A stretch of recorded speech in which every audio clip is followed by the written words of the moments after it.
महायुती तुम्ही जेव्हा केलीत तेव्हा हे गृहीत होतं ना की तुम्ही 3 प्रमुख पक्ष आणि इतरही मित्र पक्ष आहेत, मग अशा वेळेस ही अडचण होणार होतीच ना, हे तर गृहीत होतंच ना. मग आहे ना, अडचण होणार हे त्याही वेळेस माहिती होतं, ते आजही माहिती आहे. एकच पक्ष लढतो तेव्हाही अडचण असते ना. असं थोडी आहे काही एक सिंगल पक्ष लढतो तर त्या पक्षातले ॲस्पिरेशन्स असतात, प्रत्येक जागेवर त्या पक्षातले इच्छुक असतात. त्यामुळे हा राजकारणाचा भाग आहे, याला काही फार वेगळेपणाने पाहण्याची आवश्यकता नाही, पहिल्यांदा होतं असं पाहण्याची आवश्यकता नाही. हे सगळं राजकारणात घडत असतं. पण असं की जे ज्यांचं मूळ घर सोडून तुमच्याकडे आले, म्हणजे तुमच्यामुळे आले आणि तुमच्याकडे आले, तर त्यांना त्यांच्या परिवारातल्या सगळ्यांचा मान ठेवायला पाहिजे. बरं, त्यांच्याही कमिटमेंट असतात. थेट प्रश्न की एकनाथ शिंदेबरोबर त्यांचे जर शिलेदार सगळे त्यांच्या विश्वासाने आले तर त्यांची अपेक्षा अशी आहे की त्यांच्याबरोबर आलेल्या प्रत्येकाला तिकीट मिळावं. मग हा बॅलन्स कसा साधणार? ते त्यांना ठरवायचं आहे. त्यांच्या पक्षाचे तिकीट आम्ही ठरवत नाही. हां, पण तुम्ही सीट देत नाही. ऐका, त्यांचे जेवढे सिटिंग लोक आले सगळ्या सिटिंग सीट्स त्यांना मिळालेल्या आहेत सगळ्या.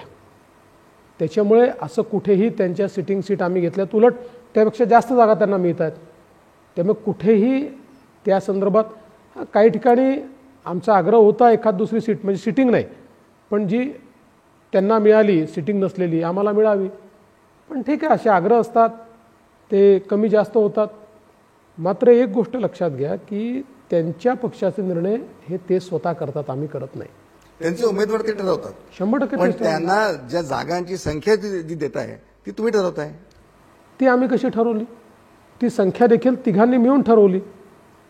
आता खरं तर आपण एक विचार करा की भारतीय जनता पक्ष हा सगळ्यात मोठा पक्ष आहे. भारतीय जनता पक्षाचं यश हे सगळ्यात जास्त राहिलेलं आहे महाराष्ट्रामध्ये गेल्या 10 वर्षात जर आपण बघितलं असेल. पण आम्हाला हे समजतं की आपल्यासोबत जर मित्र आले आहेत तर त्यांना योग्य वाटा द्यावा लागेल, योग्य जागा द्याव्या लागतील, योग्य सन्मान ठेवावा लागेल, तो आम्ही ठेवतो. पण विरोधक सातत्याने हा आरोप करतायत की जे एकनाथ शिंदे आणि देवेंद्र फडणवीस ही जी जोडी महाराष्ट्राने तुमच्या दोघांचं प्रेमही पाहिलं, तुमच्या दोघांचा एकमेकांचा विश्वासही पाहिलेला आहे, पण अशा वेळेस थोडंसं डॉमिनेटिंग नेचर पाहायला मिळतंय, तुम्हाला डिक्टेट केलं जातंय आणि तुम्हाला कुठे माघार घ्यावी लागते. अशा प्रकारचा प्रचार चालू आहे की एकनाथ शिंदे आपल्याला डॉमिनेट करतात आणि त्यांना हवे त्या जागा पदरात पाडून घेत आहेत. मला असं बिलकुल वाटत नाही.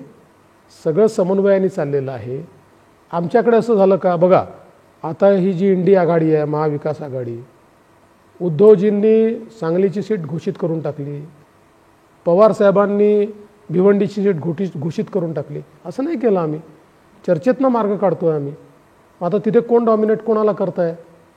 त्यामुळे तिथे तर काँग्रेस पक्षाची अवस्था म्हणजे काय म्हणत, कुठला शब्द आहे तो मला शब्द आठवत नाही, पण लाजिरवाण्यासारखी अशी परिस्थिती काँग्रेस पक्षाची झाली आहे. त्यामुळे विरोधकांनी पहिले आरशामध्ये आपला चेहरा पाहिला पाहिजे, मग आम्हाला सल्ला दिला पाहिजे. दुसरा पक्ष एका पक्षाची वेगळ्या पक्षाची सीट डिक्लेअर करतो, मग तसं तुम्ही देखील डॉक्टर श्रीकांत शिंदे आमचे उमेदवार म्हणून तुम्हीच जाहीर करून टाकले आधी? बिलकुल असं मी केलं नाही. ज्यावेळी हा प्रश्न निर्माण झाला की तुम्ही कल्याणची जागा घेणार का, मुख्यमंत्र्यांच्या मुलाची जागा घेणार का, आणि त्याचवेळी अनेक मीडियावाल्यांनी हे चालवलं की भाजपने श्रीकांत शिंदेंना विरोध केला, त्यावेळेस मी भाजपची भूमिका स्पष्ट केली की कल्याणची जागा शिवसेनेकडे राहील आणि डॉक्टर श्रीकांत शिंदेंना आमचा कुठलाही विरोध नाही, आमचेही उमेदवार तेच असते. या संपूर्ण आता जे आरोप प्रत्यारोप सुरू आहेत, अक्षरशः महाभारतच सुरू आहे. शरद पवार आरोप करतायत, उद्धव ठाकरे आरोप करतायत, काँग्रेसचे आरोप तुमच्यावर होत आहेत. काँग्रेसने एक कॅम्पेन चालवली की आमच्या महागाईचा हिशोब तुम्ही का देत नाही. महागाई हा मुद्दा काँग्रेस वारंवार उचलते, खूप वर्षांपासून घेते. या महागाईच्या मुद्द्यावर आपलं काय म्हणणं आहे? कसं आहे की एखादा व्यक्ती एखादी मागणी करतो किंवा एखादा व्यक्ती एखादा विषय उचलतो तर लोक त्यांची क्रेडिबिलिटी पाहतात. त्यांची क्रेडिबिलिटी काय, त्यांचा पास्ट रेकॉर्ड काय आहे. एखाद्याने कर्तृत्व दाखवलं असेल आणि त्याने जर दुसऱ्याला प्रश्न विचारला की हे का झालं, तर त्याला प्रश्न विचारायचा अधिकार असतो. मी आपल्या फक्त लक्षात आणून देतो की 2009 ते 2014 UPAचं सरकार होतं आणि महागाई सातत्याने डबल डिजिटमध्ये होती. आणि NDAचं सरकार आता आहे, महागाई एकदाही डबल डिजिटपर्यंत गेलेली नाही. त्यामुळे महागाईच्या संदर्भात प्रश्न विचारण्याचा अधिकार हा त्यांना त्या ठिकाणी नाही. दुसरं सगळ्यात महत्त्वाचं काय, कोविडनंतर जगातले सगळे विकसित देश महागाईचा सामना करत आहेत आणि सगळ्या मोठ्या देशांमध्ये डबल डिजिटमध्ये इन्फ्लेशन आहे, डबल डिजिटमध्ये महागाई आहे. कोविडनंतरही प्रधानमंत्री महोदयांच्या नीतीमुळे भारत एकमेव असा देश आहे की ज्या देशामध्ये महागाई डबल डिजिटपर्यंत पोहोचू शकलेली नाही. हे कसं शक्य झालं? मला असं वाटतं की मोदीजींनी जी काही एक फिस्कल पॉलिसी आणली, जो फिस्कल स्टिम्युलस दिला आणि योग्य वेळी योग्य लोकांना मदत, म्हणजे आज आपण जर विचार केला तर देशातल्या 80 कोटी लोकांना मोफत रेशन देण्याचं काम मोदीजी करतात आणि त्याचवेळी देशामध्ये सर्वात जास्त एम्प्लॉयमेंट जनरेट करणाऱ्या ज्या MSME आहेत, या MSMEला योग्य वेळी क्रेडिट दिल्यामुळे त्या MSME जिवंत राहिल्या, त्यांना वेगवेगळ्या प्रकारचे जे फायदे मिळाले.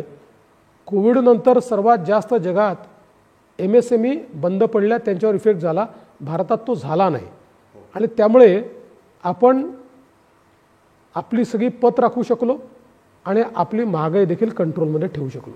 पुन्हा एकदा आरोपांकडे मी येतो की सातत्याने वेगवेगळ्या प्रकारचे आरोप होत आहेत. त्यातला भारतीय जनता पक्ष म्हणजे हा भ्रष्टाचारी जनता पक्ष आहे असा आरोप, हा नॅरेटिव्ह सेट करण्याचा प्रयत्न होतोय. अनेक भ्रष्टाचारी नेत्यांना भाजपमध्ये आणतात, भाजप ही वॉशिंग मशीन झाले, हे आरोप सातत्याने होत आहेत. पहिला माझं मत असं आहे की ज्यांची हयात भ्रष्टाचारामध्ये गेली ते लोक हे आरोप लावतात, हे किती हास्यास्पद आहे. ज्यांच्यावर खटले चाललेले आहेत, ज्यांना ऑलरेडी जेल झालेली आहे, जे बेलवर आहेत, असे लोक अशा प्रकारचे आरोप त्या ठिकाणी लावत आहेत. असं आहे, हे खरंच आहे की काही लोकांवर केसेस असलेले आमच्या पक्षात आले. किती संख्या असेल? 1-2-3% असेल ती संख्या, त्याच्यावर नाही आहे. काही गोष्टी पॉलिटिकल रियालिटीच्या असतात, त्यामुळे असे लोक आले आहेत. पण मला असं तुम्ही दाखवू शकत नाही की कोणी आमच्या पक्षात आलं म्हणून त्याचे केसेस बंद करून टाकल्या, त्याचे खटले संपले. जी काही न्यायालयीन प्रोसेसने कोणाचं संपलं असेल तर वेगळी गोष्ट आहे, पण सरकारने कोणाला पाठीशी घातलं असं बिलकुल केलेलं नाही. आणि सगळ्यात महत्त्वाचं काय आहे, आज अशा प्रकारचे आरोप लावणारे जे लोक आहेत, या लोकांनी त्यांच्या 10 वर्षाच्या राज्यकारभारात 12 लाख कोटी रुपयाचे घोटाळे केले आहेत. 12 लाख कोटी. हे 12 लाख कोटी देशाच्या विकासात आले असते तर देश बदलून गेला असता. सातत्याने इन्कम टॅक्स, ED, CBI यांचं सरकार आहे आणि यांचा दबाव आणतात. पण तुम्हालाही माहिती आहे की खरं म्हणजे EDच्या केसेसमध्ये कन्व्हिक्शन रेट तसा कमी आहे, पण तरीसुद्धा EDच्या केसेस गेल्या काही वर्षांमध्ये अनेक ठिकाणी पाहतोय की EDच्या केसेस वाढल्यात. EDच्या केसेस का वाढल्या याचं कारण असं आहे की आपण एका ट्रान्सपरंट इकॉनॉमिक सिस्टीमकडे गेलो आणि GST वगैरे सारखे आपण कर प्रणाली आणल्यानंतर किंवा इन्कम टॅक्समध्ये आपण बदल केल्यानंतर देशामध्ये एक डिजिटल इन्फ्रास्ट्रक्चर तयार झालं की ज्या ठिकाणी सगळे व्यवहार हे डिजिटली होतात, त्यामुळे ते ट्रॅक होऊ शकतात. आणि मग अशा परिस्थितीमध्ये आज ज्यावेळेस मनी लॉन्ड्रिंग होतं, पूर्वी कॅशचे व्यवहार होते, मनी लॉन्ड्रिंग लोकांच्या लक्षात यायचं नाही. आता कॅशचे व्यवहार हे तुलनेनं अगदी मिनिमम झालेले आहेत.